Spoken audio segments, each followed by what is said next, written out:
Desert Diaries.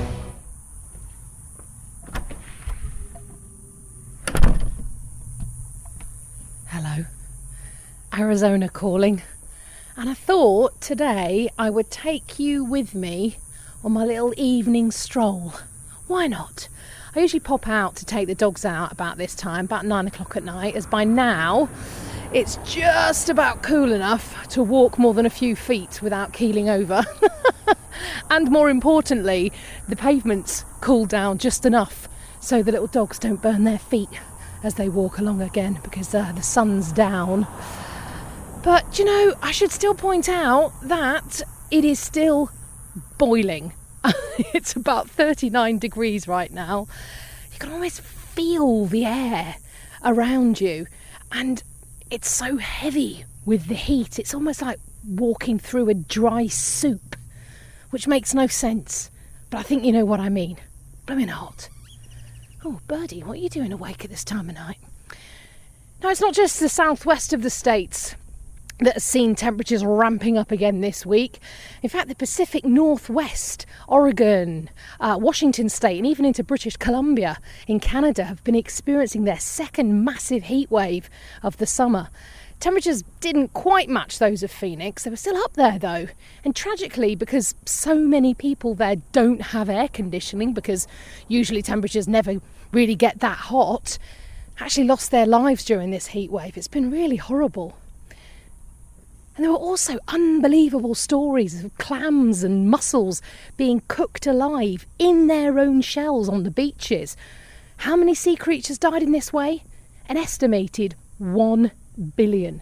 It's utterly mind-blowing.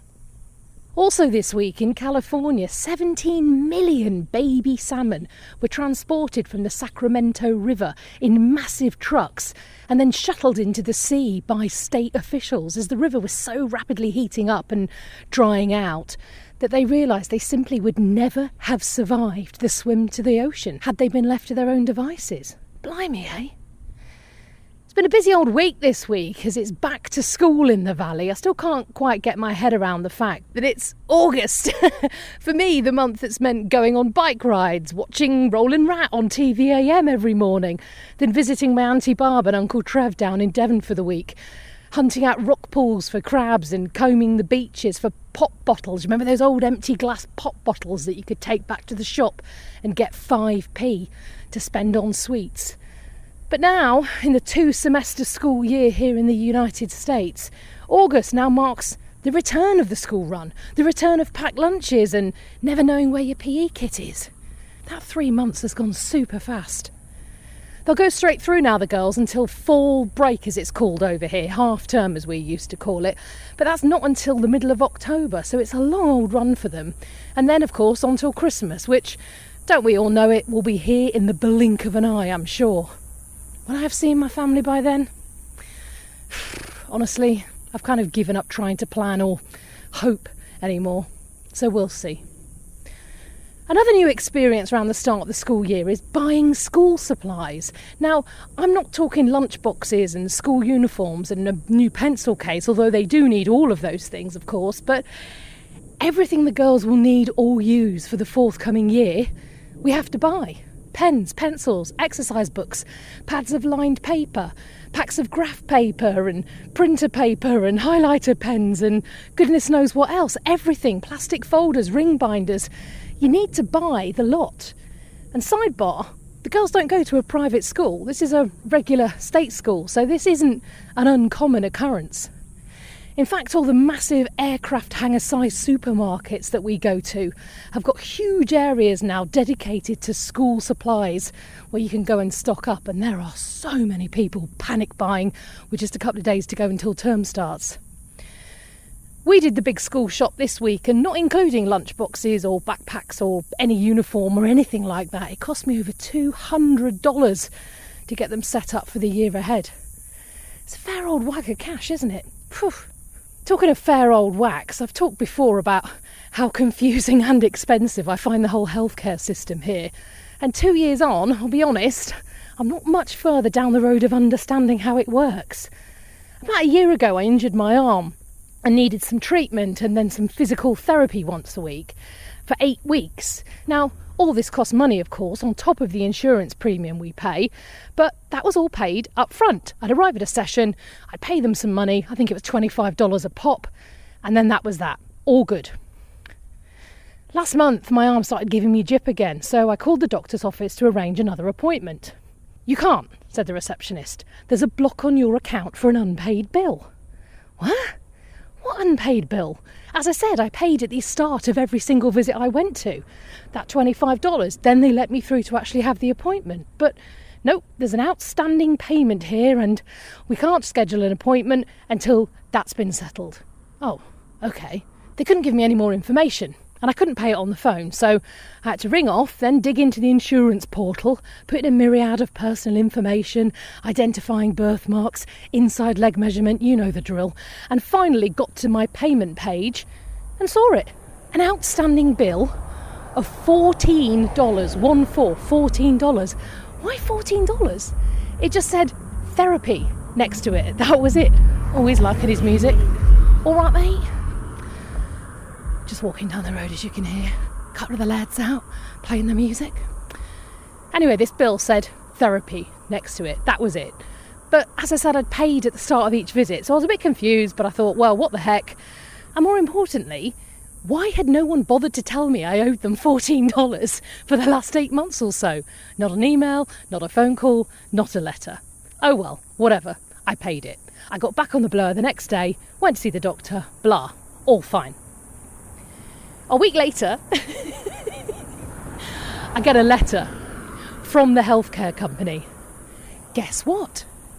It was a cheque. "You've overpaid your account," it said. "Here's a refund." It was $14. But why? I tell you, my brain still hurts at the thought of what on earth went on there. But we quite often get random cheques for small amounts from the insurance company and still don't really understand why. Give me another couple of years, I might be a little bit closer, eh? One thing I did learn this week on the excellent John Oliver show Last Week Tonight is that in the USA, EMS, or Emergency Medical Services, i.e. ambulances and the like, are not deemed, in the eyes of the law, an essential service. Ambulances, not seen as essential. So, because of that, they receive very little government funding. Search now, said John Oliver, on the GoFundMe webpage, and it is full of local ambulance services all desperately trying to raise cash just to keep going, to save lives. Beggars belief. John also told 2 incredible stories, which if you're like me, your toes will curl. One was of a young woman pregnant with her first child who went into sudden labour and actually gave birth to her son, delivered by her husband, half in and half out of her car, about 100 yards from the doors of the hospital. An ambulance arrived to take her and the baby the 30-second trip to the front door, and a week later she got a bill for $1,700 for said ambulance. That's not the best of it. Her week-old son, I don't know why I'm laughing, her week-old son also got charged $1,700 because he too rode in an ambulance. Another story was of a young woman who, whilst getting off the subway in New York City, slipped and fell down the gap between the train and the platform, painfully trapped around her chest. You could hear through her screams on the video taken by a passerby, "Don't phone an ambulance! Do not phone an ambulance! I don't have the money." Imagine that being something you have to think about when you're in the middle of a medical emergency. The result? Well, there's been a substantial decrease in the number of people calling ambulances and a substantial increase in people calling Ubers. I'm not making it up. Search it up. Wow. Luckily, I didn't need to call an ambulance or indeed an Uber when I was changing a light bulb this week. Up at the top of a step ladder, arms extended, unscrewing just about the base of the glass dome surrounding the bulb, just a little bit more, and as I took it down from the ceiling, what falls out? A scorpion. Oh, in my house. Thanks, universe. Lucky for me, an ex-scorpion. Not so lucky for my nerves, which took some time to recover, and I think the move I displayed at the top of that ladder was Olympic worthy. Maybe next game's day. I'll see you in the desert.